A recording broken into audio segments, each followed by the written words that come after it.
Hello Sameer ಅಣ್ಣ, ನೀನು ಮಾಡೋದು ಅಧಿಕ ಪ್ರಸಂಗ ತಾಣ. ನಿನಗೆ ಯಾಕೆ ಹೋಗ್ಬೇಕು? 14 ವರ್ಷ ಇತ್ತು. ಅದನ್ನು ನೋಡಲಿಕ್ಕೆ ಅವರ ಸಂಘ ಪರಿವಾರ ಇದ್ದಾರೆ, ಅವರ ದೊಡ್ಡ ದೊಡ್ಡ ಲೀಡರ್ಸ್ಗಳಿದ್ದಾರೆ, ಅವರ ಜನ ಇದ್ದಾರೆ, ಅವರು ಹೋರಾಟ ಮಾಡ್ತಾ ಇದ್ದಾರೆ.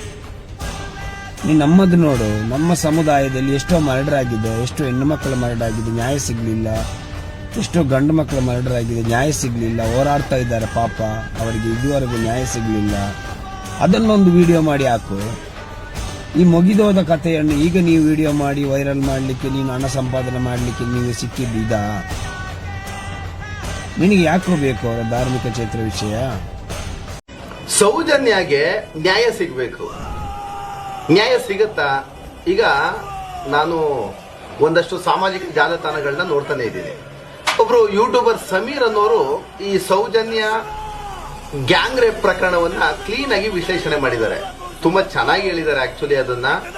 ಆಮೇಲೆ ಅವ್ರು ಸಮೀರ್ ಅವ್ರ ಬಗ್ಗೆ ಒಂದಷ್ಟು ಒಳ್ಳೆ ಅಭಿಪ್ರಾಯಗಳನ್ನ ನಾವು ಸಲ್ಲಿಸಲೇಬೇಕಾಗ್ತದೆ. ಯಾಕೆಂದ್ರೆ ಯಾವುದೋ ಒಬ್ಬ ಒಂದು ಸಂಸ್ಥೆಯ ಬಗ್ಗೆ, ಒಬ್ಬ ಒಳ್ಳೆ VIP ಯ ಬಗ್ಗೆ ಅಷ್ಟು ಗಡ್ಸಾಗಿ ಮಾತಾಡ್ತಾರೆ ಅಂದ್ರೆ ಒಂದು ಅನ್ಯಾಯದ ವಿರುದ್ಧ ಅವರು ದನಿ ಎತ್ತಿದ್ರು ಅಂತ ಅರ್ಥ.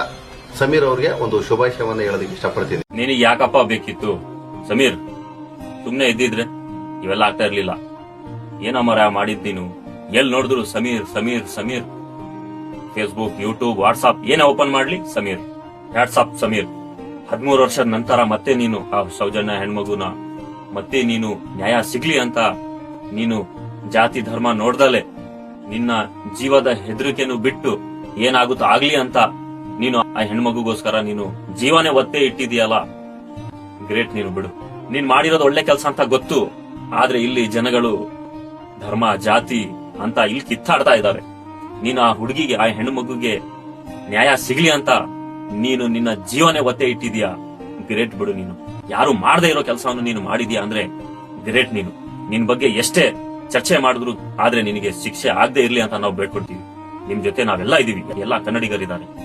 ಅವನೇನ್ ಕಾನೂನಿಗಿಂತ ದೊಡ್ಡವನ, ಅವನ ನಕಲಿ ದೇವಮಾನವ ವೀರೇಂದ್ರ ಜೈನ್. ಅವನ ತಮ್ಮ 106 ಕೊಲೆಗಳನ್ನ ಮಾಡಿದ, 106 ಹೆಣ್ಣು ಮಕ್ಕಳನ್ನ ಕೊಂದು ಕೊಲೆ ಮಾಡಿ ನೇತ್ರಾವತಿ ನದಿಯಲ್ಲಿ ಕಾಡಿನಲ್ಲಿ ಬಿಸಾಕಿದ್ದಾನೆ. ಅದರ ಸಾಕ್ಷಿ ನನ್ನ ಹತ್ರ ಇದೆ. ಸುಳ್ಳು ಮಾತಾಡ್ತಾ ಇದ್ರೆ ನನಗೆ ಅರೆಸ್ಟ್ ಮಾಡ್ಕೊಂಡು ಹೋಗ್ಲಿ. ನಾನು ತಪ್ಪು ಮಾತಾಡ್ತಾ ಇದ್ರೆ, ನಾನು ದಾಖಲೆ ಸಾಕ್ಷಿಗಳನ್ನ ಕೊಡದೆ ಹೋದ್ರೆ ಫಸ್ಟ್ ನನ್ನನ್ನು ಅರೆಸ್ಟ್ ಮಾಡಿ ಅಂತ ಸರ್ಕಾರ ಕೇಳ್ತಾ ಇದ್ದೀನಿ. ನಾನು ಬೊಗಳೆ ಬಿಡ್ತಾ ಇಲ್ಲ. ಇಲ್ಲಿವರೆಗೆ ನಾವು ಹೇಳಿದ್ದು ಬರೀ 10%, 10% ಇನ್ನೂ ಎಲ್ಲವೂ ಇದೆ. ಎಲ್ಲ ಇಟ್ಕೊಂಡು ಕೂತ್ಕೊಂಡಿದ್ದೀವಿ ನಾವು. ಸುಮ್ಮನೆ ಬೊಗಳೆ ಬಿಡ್ತಾ ಇಲ್ಲ. ಇಲ್ಲಿ ಸರ್ಕಾರ ಇವತ್ತು ನಮಗೆ ಹೇಳಿ ಆಯ್ತು ತೋರಿಸು ಅಂತ ಹೇಳಿ, ತೋರಿಸಲಿಲ್ಲ ಅಂದ್ರೆ ನಮಗೆ ಅರೆಸ್ಟ್ ಮಾಡ್ಕೊಂಡು ಹೋಗಿ. ನೀವು ವಾಸ್ತವವನ್ನೇ ಹೇಳ್ತಾ ಇದೀವಿ ಇಲ್ಲಿ.